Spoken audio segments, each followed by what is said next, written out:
Welcome to today's State of the Escritoire. First things first, let's discover who our winner is from last week's ink sample giveaway. So for those of you who've been following along, last week I offered up some ink samples to anybody who left a comment on the State of the Escritoire. So let's go over here and we'll find a couple of folks. So the other thing we're going to do here is go to Wheel of Names. It's a random name picker, a random generator here. And this is a pretty cool little site. So all you do is you put any variables in that you need. So we're going to go here. We're going to do notes from past Amy.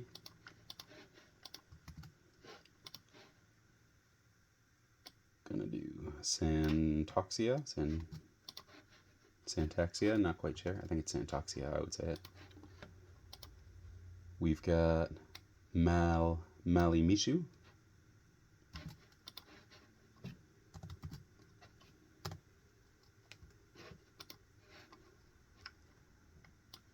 And we've got Miranda Cummins 5423. My friend, the Joy in Pens and Paper, you should definitely check out that channel if you're into fountain pens. I've already prepared for her a separate ink sample pack, so that's why she says don't include her in this giveaway. And let's find out who our winner is.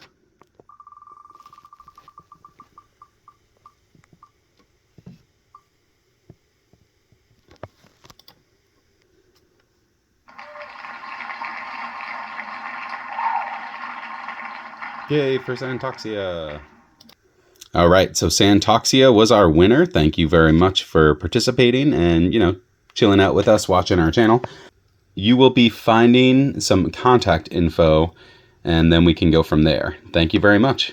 Thank you so much to everyone who took the time to watch the video and leave a comment as well. And let's see what else is going on this week. I'm not just going to talk to you. I'm going to do something useful during the time, so I'm going to go ahead and clean a pen or two. All right, let's see. So what's been going on? Hold on a sec. There we go. So what's been going on lately? Well, let's see. I am about halfway through my converters of Kujaku and the purple, the Four Peaks purple. I've been using those pretty consistently. So this 1.5 millimeter ground down to the Italic stub is really fun. It is absolutely a more calligraphic style, a style of calligraphy. So it's a very different flow and feel to your writing. You really have to alter how you write, the form of your writing, if you're going to use this style nib. But the results are incredible when you actually get to it. So we're going to make our little bed here for the nib. Put that off to the side. What else has been going on? I used a full converter in my Con 40s of bronze oxidation and absolutely loved it. And then I also used a full converter of Lamy Blackberry and I also loved it. And that was a surprise because at first I wasn't really into the Blackberry, but after some usage for a while, I actually have really kind of enjoyed it. And I might actually get a similar one. It actually makes me think of the new Colorverse. What is it? Beam Me Up, which is like a limited edition from, I can't remember. Is it Truffet? I think it might be Truffet. But at first I didn't like that color, but it's more purpley, but it's like a dark purple. I'll show you in a bit, but it's like a dark purple with a gold sheen, and kind of that results in, it almost looks brown upon your just first glance. It really looks like a brown ink. And only when it runs a little bit thin in the ink, do you really see that kind of plum purple, blackberry purple. Well, it's blackberry purple.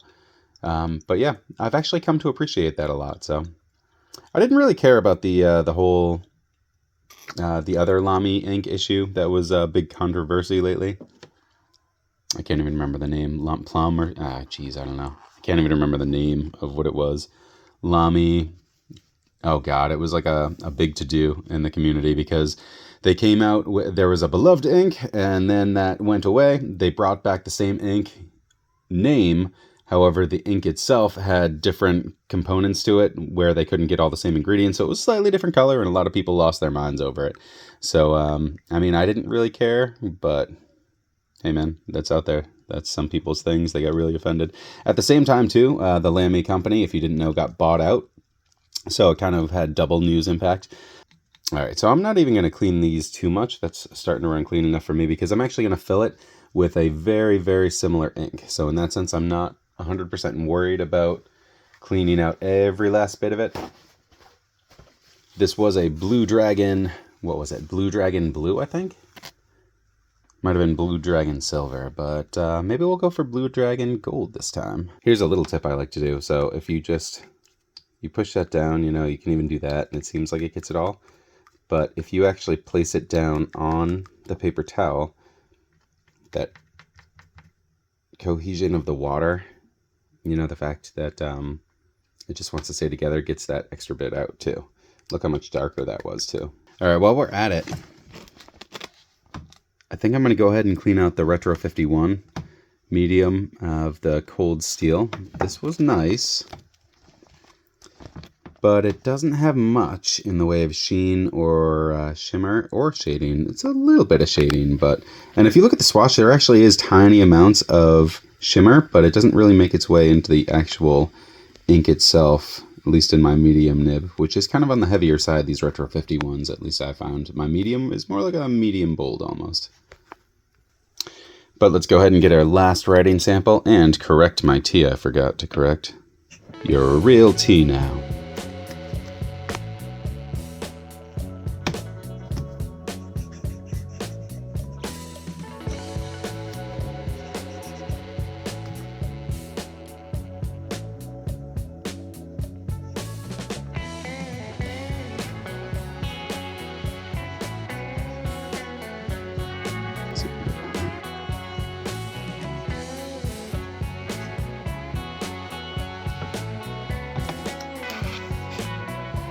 All right.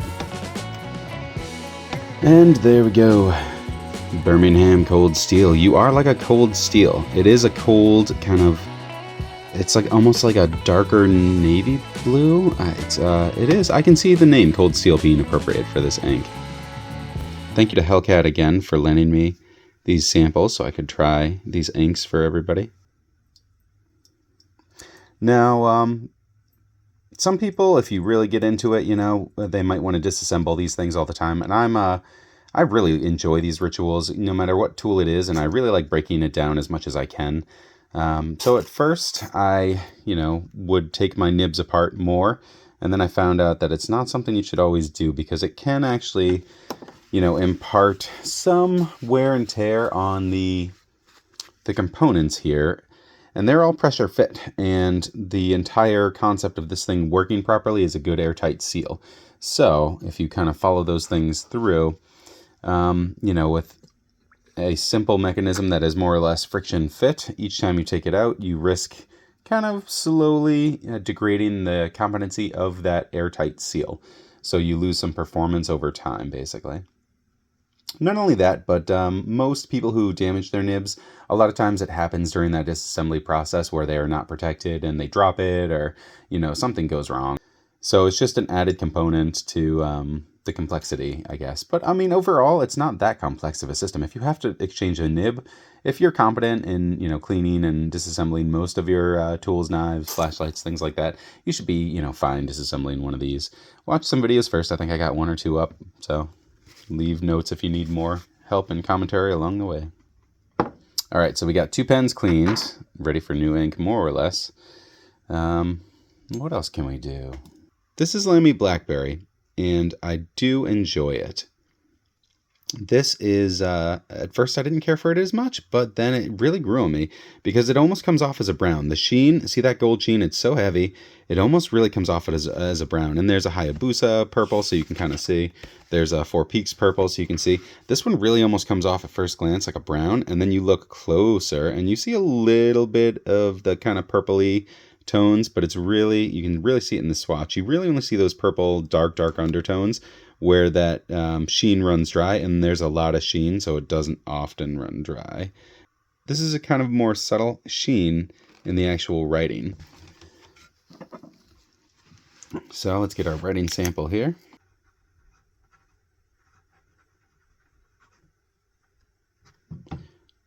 Thanks for watching. Look how pretty that is. That's on a fresh fill. I just filled that converter So that's got really heavy gold sheen.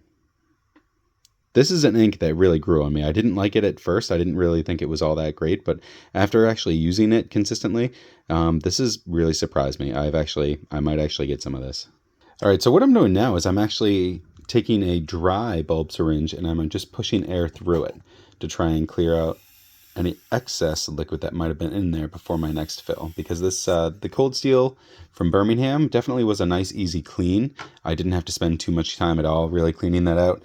The what is this, Colorverse, the Colorverse Blue Dragons are a little bit more time consuming to clean out, and I don't mind it. It's not that bad, but it's there.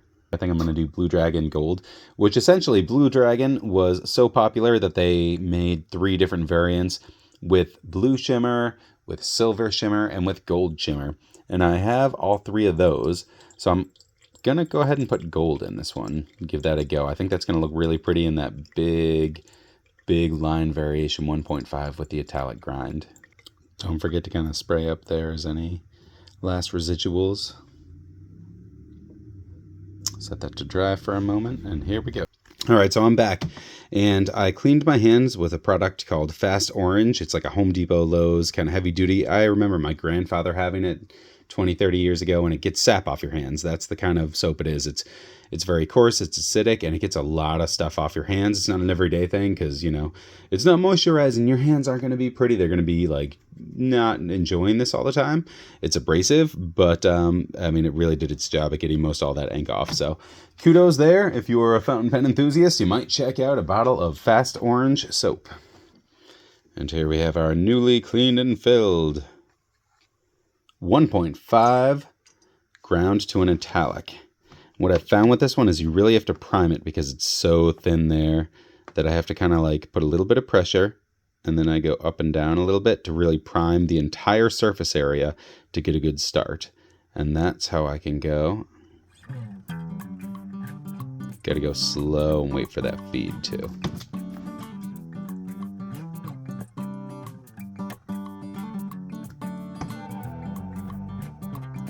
You got to kind of rotate to try and keep that thin angle there if you want to do that.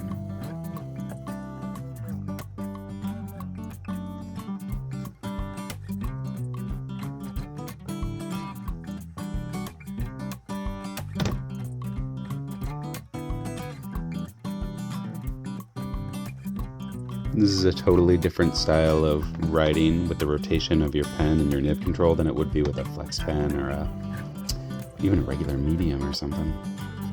But when you get into the flow, eventually you do get used to this.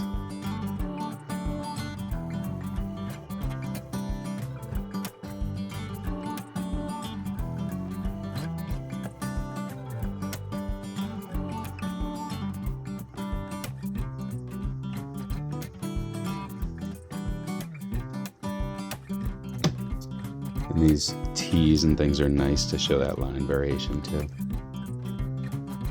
Oh, see when you pull down, see that hard start there?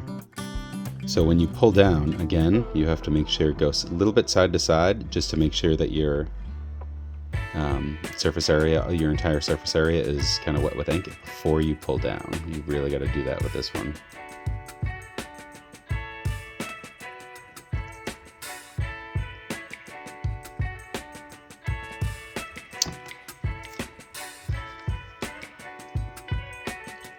So, thanks for watching, and again, congrats to our winner.